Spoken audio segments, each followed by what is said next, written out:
발 아프신 분들 모두에게 도움이 되는 부분이에요. 네네. 모든 발 질환의 원인이 아킬레스건, 종아리 아킬레스건의 단축이 다 연관이 돼 있어요. 그게 그래요? 아킬레스건염, 발 뒤꿈치의 족저근막염, 후천성 평발, 아, 무지외반증, 그 다음에 새끼발가락 쪽이 튀어나오는 소건막류. 제일 간단한 어려운 거 싫습니다. 네. 종아리 스트레칭 네. 방법이 알려주세요, 박사님. 네.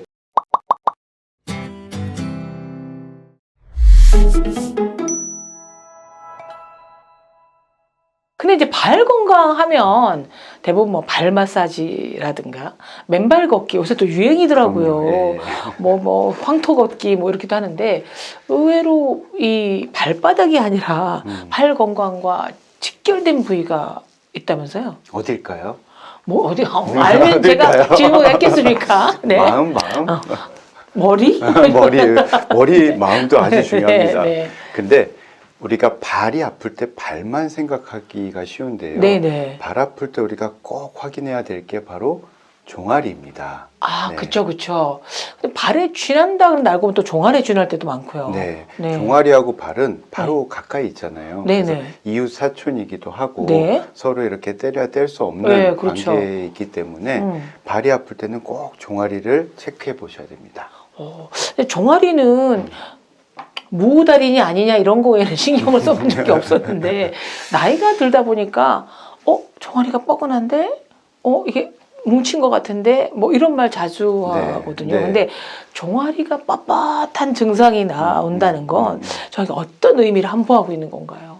네, 종아리에 대해서 먼저 말씀을 드리면 네네. 우리가 그냥 종아리 하면은 이 다리 아래 다리를 네네. 말하지만 그 근육이 있고요. 네. 그다음에 근육에 이어져서 힘줄의 형태로 뼈에 부착을 하는데 그렇죠. 뒤꿈치뼈. 네. 그게 이제 아킬레스건이라고 하죠. 그 유명한 아킬레스건. 그렇죠. 예. 네. 그래서 종아리에 무릎 위에서부터 오는 비복근이라고 하는 근육 그리고 네. 그 가자미근이라고 하는 네. 근육들이 합쳐져서 네. 아킬레스건의 형태로 뒤꿈치뼈에 부착을 하게 되는데 네. 종아리가 뻣뻣하다는 것은 이 근육이 수축과 이완을 하다가 이완을 많이 안 하고 조금 이렇게 수축한 상태로 뭉치는 거예요. 아, 그야말로 말씀 그대로 네. 뭉쳤다라는 거. 그리고 힘줄도 약간의 탄성이 있어서 원래는 좀 말랑말랑하고 부드러워야 되는데 네. 이게 우리가 스트레칭 운동을 잘 하지 않으면 이게 약간 이렇게 뻣뻣한 채로 좀 굳어 있어요. 근데 우리 모든 우리 몸의 조직들은 부드러워야 손상도 안 되고 오랫동안 쓸 수 있는 건데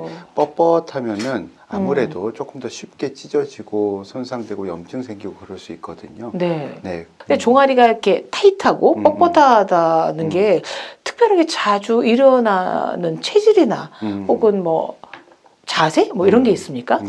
이 종아리가 뻣뻣한 거는 네. 선천적으로도 좀 짧은 사람들이 있어요. 태어날 때부터 종아리와 아킬레스건이 조금 짧게 아킬레스건이 짧다라는 것과 저처럼 짧은 다리 종아리 다리가 짧다는 거하고는 이게 상대적인 개념이라서 아. 뼈의 키나 뼈에 비해서 그 근육과 힘줄이 상대적으로 짧으면 짧은 거예요. 네. 네. 근데 태어났을 때보다 상대적으로 우리 몸의 비율은 조금씩 차이가 날 수 있잖아요. 네. 그러니까 처음부터 조금 짧은 사람들이 있고 네. 아니면은 폭풍 성장기에 갑자기 키가 확 커버리는 있죠, 애들이 있죠. 있어요. 그 뭐 다리 살 트더라고요. 네, 네. 맞아요. 근데 뼈는 네. 성장할 때 갑자기 훅 자라는데 네. 힘줄과 근육이 그 속도를 못 따라가는 거예요. 그렇구나. 네. 네. 그래서 예. 키가 갑자기 큰 사람들 네. 중에 아킬레스건과 종아리가 타이트한 분들이 꽤 있고요. 아. 그 다음에 누구나 네. 우리가 스트레칭을 잘 하지 않고 살면 네. 근육은 수축했다가 이완은 저절로 안 돼요. 수축은 우리가 이렇게 힘쓰면은 수축이 되잖아요. 네. 이거를 다시 이완을 하려면 반대쪽에서 이렇게 끌어서 그렇죠. 여기를 늘려줘야 돼요. 네네. 근데 우리가 아까 말씀하신 학생들처럼 하루 종일 이렇게 앉아 있으면 종아리가 이렇게 수축을 하고 잘 당겨주질 않으니까 그냥 그렇게 뭉치는 거예요. 네. 또 하나 많은 경우가 하이힐 많이 신으시는 네네. 분들. 킬힐. 그렇죠. 예. 그러면 굽 높은 신발을 신잖아요. 네. 그러면 이렇게 굽이 높잖아요. 네. 그러면 이 종아리 근육이 조금 이 단축이 돼요. 이 상태로 계속 걸어 다니니까 이게 짧은 거예요. 네. 그래서 이런 분들도 후천적으로 종아리가 좀 타이트해질 수 있습니다. 저는 아주 삼중고를 다 겪고 태어날 때부터 선천적으로 다리가 짧았고요. 운동 잘 안 하고요. 그다음에 짧은 다리를 감추기 위해서 늘 하이힐로 위장을 하고 살았거든요. 네, 네. 여태껏 무사히 걸어 다니는 것만도 굉장히 축복받은 셈이긴 한데 제가 그리고 위험군이라는 제가 한 게 가지만 더 네. 말씀드릴게요. 또 저에게 어떤 아픔을 주시는데 가끔 네. 여성분들 중에 아까 말씀하신 무다리냐 아니냐 뭐 네. 이렇게 네. 고민 있다고 하셨잖아요. 네. 그 여성분들 중에 그 종아리에 알이 많이 배기시는 분들이 있어요. 있죠. 발레리나들도 알이 많이 배겨 있어요. 운동을 많이 해서 생기는 경우도 말고. 있지만 특별히 나는 운동을 많이 한 것도 아닌데? 아닌데 네네. 알이 막 이렇게 배겨서 예. 고민하시는 분들이 네네. 있는데 그런 분들 중에 아킬레스건이 좀 단축된 게 원인인 경우가 있어요. 그거 수술도 하던데요, 선생님. 어. 뭉친 근육 이런 거 풀어준다고. 그 네. 근육을 풀어주는 수술은 아니고요. 네. 좀 짧은 아킬레스건과 근막을 조금 늘려주는 우리가 스트레칭으로 네. 안 되는 정도는 네네. 약간 터줘서 늘려주는 수술을 하기도 합니다. 네. 그러니까 무다리는 사람들 놀려서 그렇지 본인이야 뭐 그냥 그러려니 하고 살아가거든요. 그런데 그런 분들도 종아리가 날씬해지고 싶으시면 네. 종아리와 아킬레스건 스트레칭을 많이 하면 이게 좀 길어지면서 좀 날씬해져요. 네. 근데 이제 문제는 이게 좀 수많은 병으로 발전한다라는 거잖아요. 네, 맞습니다. 대표적인 질환이 어떤 게 있을까요? 사실은 오늘 영상이 굉장히 중요한 내용을 네. 담고 있는데요. 네. 그 발 아프신 분들 모두에게 도움이 되는 부분이에요. 네네. 메모를 하면서 한번 네. 들으시면 좋겠습니다. 네. 모든 발 질환의 네. 원인이 아킬레스건, 종아리 아킬레스건의 단축이 다 연관이 돼 있어요. 네. 만병의 근원이라고 할 수 있을 네. 정도인데, 자, 제가 하나하나 설명드릴게요. 네. 이 종아리와 아킬레스건이 여기 부착하는데, 네. 이게 짧아요. 그러면 걸을 때 얘가 잡아 당기는 힘이 강하겠죠. 네. 잡아 뜯겠죠. 그쵸. 그러다 보면 이 아킬레스건 자체에도 병이 생기고요. 아킬레스건이 부착하는 뼈 부위에도 자꾸 잡아 뜯으면서 뼈가 가시처럼 조금씩 자라나요. 그게 그래요? 아킬레스건염. 예. 아킬레스건염이라고 하는 거고요. 네. 그 다음에 여기서 잡아 당기는 힘이 강하니까 네. 이 발바닥도 이렇게 하면서 여기가 이게 잡아 당기는 힘이 치겠죠. 이게 연결돼 있다고 생각하시면 되거든요. 네네네. 그러니까 이 발바닥의 족저근막도 잡아 당겨지는 거예요. 그래서 바로 이 발 뒤꿈치에 족저근막염도 연관이 생기고요. 네. 그 다음에 여기서 잡아 당기는 힘이 강하니까 이 발의 아치가 어떻게 될까요? 무너지겠죠. 아치가 이렇게 아래쪽으로 네. 무너지는 방향으로 힘을 받아요. 네. 그러니까 점점 아치가 낮아지는 평발. 후천성 평발의 원인이 되기도 하고요. 네네. 그 다음에 여기서 잡아 당기는 힘이 강하니까 네. 이 지지하는 앞꿈치 이렇게 우리가 걷잖아요. 맞아요. 그러니까 여기서 강하게 잡아 당길수록 이 지지점이 되는 앞꿈치의 힘이 강하게 그렇죠. 쏠림 현상이 그렇죠. 있겠죠. 그래서 네. 앞꿈치가 아프고 오호. 이런데 굳은 살박이고 네. 또 발볼이 앞꿈치 발볼이 넓어지는 힘을 받으니까 무지외반증 그 다음에 새끼발가락 쪽이 튀어나오는 소건막류 이런 여러 가지 발질환이 종아리하고 다 연관이 돼 있습니다. 선생님 제 발 보신 것 같이 얘기하시기 없습니다. 아직 안 봤지만 어떡해.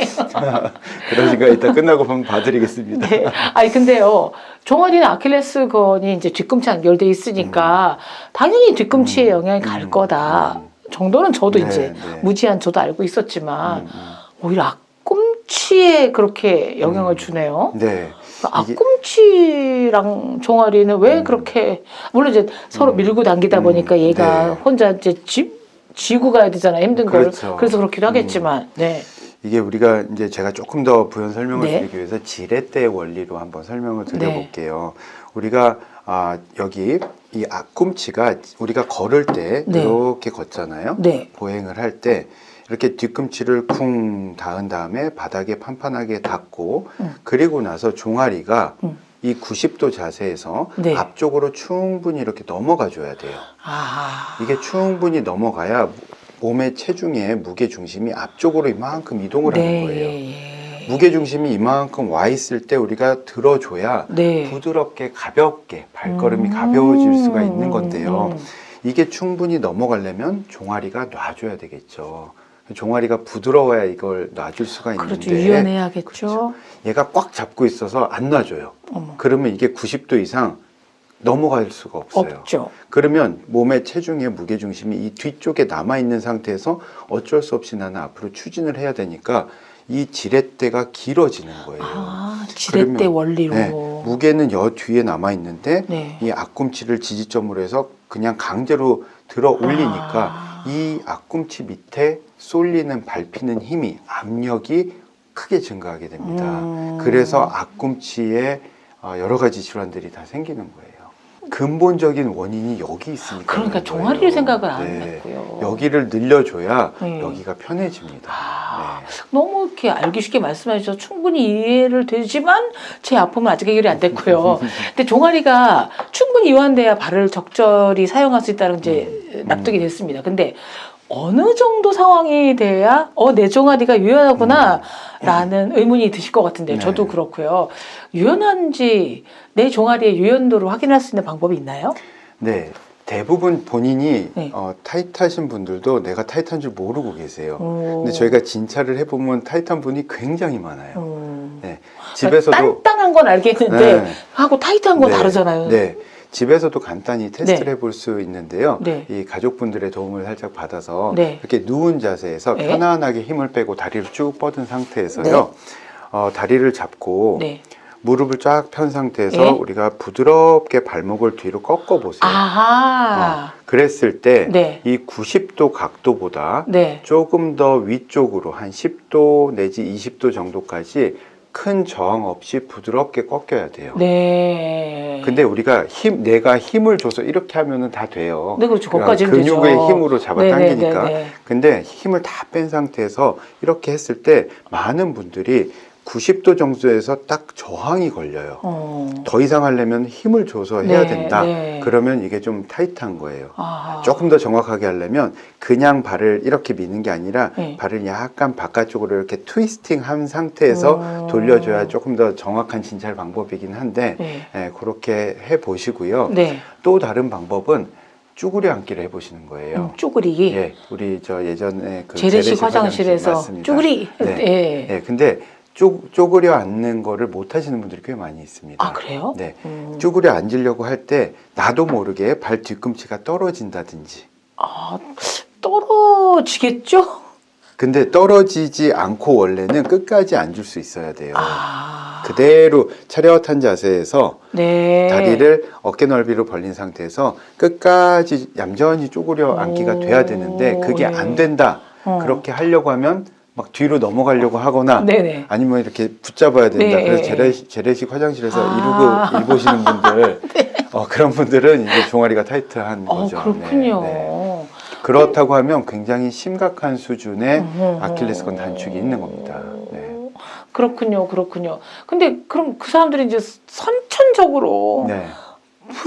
불행하게도 네, 그런 분들은 짧은 아킬레스건으로 태어난 건가요? 그런 분들은 선천적인 경우가 많아요. 선천적이거나 아니면 네. 폭풍 성장. 아, 갑자기 막 키가 크면서 아킬레스건이 짧아진 경우 상대적으로. 키가 작은 걸 행복해 본 건 이번이 처음인 것 같습니다. 폭풍 성장이라고 해본 적이 없기 때문에. 그런데 앞꿈치 통증이 있는 사람들이 이제 종아리에 문제가 있습니다라고 이제 정리가 되는데 앞꿈치 통증 있는 사람이 할 수 있는 제일 간단한 어려운 거 싫습니다. 네. 종아리 스트레칭 네. 방법이 알려주세요, 박사님. 네, 제가 제일 좋은 거 3가지 알려드려도 될까요? 첫째. 네. 첫 번째는 벽 미는 운동입니다. 네. 벽을 잡고 뒤꿈치를 딱 붙인 상태에서 네. 엉덩이를 앞으로 쑥 밀어주시는 거예요. 그러면 이때 주의하실 것은 뒷다리의 발 뒤꿈치가 바닥에서 떨어지지 않도록 딱 붙인 상태를 네네. 유지하면서 엉덩이를 앞쪽으로 쭉 밀어주시면 네. 종아리가 쫙 당기는데 네. 늘어나게 되는데 네. 그때 무릎을 편 상태로도 해주시고 또 무릎을 살짝 구부린 상태로도 또 해주시면 이렇게 서로 다른 근육이 스트레칭이 되는 효과가 있습니다. 네. 그 운동 많이 하시면 좋고요. 네. 또 하나는 계단에서 뒤꿈치를 내리는 운동이에요. 계단에서요? 네, 계단에서 네. 이렇게 앞꿈치로 이렇게 올라가죠, 대부분은. 서서 네. 까치발을 한 다음에 네. 넘어지지 않도록 옆에 난간을 잡고요. 네. 손잡이를 잡고 천천히 뒤꿈치를 가장 낮은 지점까지 이렇게 늘어뜨려서 내리는 거예요. 아. 네. 그러면 네. 그리고 체중이 쭉 해서 뒤꿈치를 통해서 빠져나가는 듯한 그러니까 계단 난간에서 해야 되겠군요. 그렇죠. 네, 이렇게 네. 서가지고 아, 예, 예, 예. 이렇게 요렇게. 늘어뜨리는 거죠. 네, 예. 이거를 두 발로 했다가 아. 또 한 발 떼고 한 발로만 해주시면 체중을 다 실어서 쭉 하기 때문에 요건 저도 할 수 있을 것 같아요. 이거 굉장히 좋아요. 네. 특히 에스컬레이터 타고 이렇게 백화점이나 쇼핑하실 때 그렇구나. 네, 지하철역이나 다니실 때 저는 항상 에스컬레이터 타면 요 자세로 올라갑니다. 아. 그러면 그 올라가는 동안 종아리가 시원하게 스트레칭도 되고 피로도 풀리고 발 건강에도 도움이 오. 되고 네, 일석삼조 되겠습니다. 네. 꼭 이번 주말에는 백화점을 가야겠습니다. 스트레칭 운동하러. 그렇게 해석을 하시네요. 제가 늘 제 마음대로 해석을 하기 때문에. 예. 예. 평소에 앞꿈치 아프셨던 분들, 그리고 종아리가 뻐근하고 뻣뻣했던 분들은 집에서 간단하게 스트레칭으로 풀어보시고, 더 자세한 영상은요, 교수님, 김범수 교수님 유튜브에도 나와 있죠? 이제도 100만 뷰가 아니라 300만 뷰도 갈 것 같은데, 김범수 교수님의 발표한 세상 많은 관심 가져주시고요. 다음 시간에 또 찾아오도록 하겠습니다. 감사합니다. 감사합니다.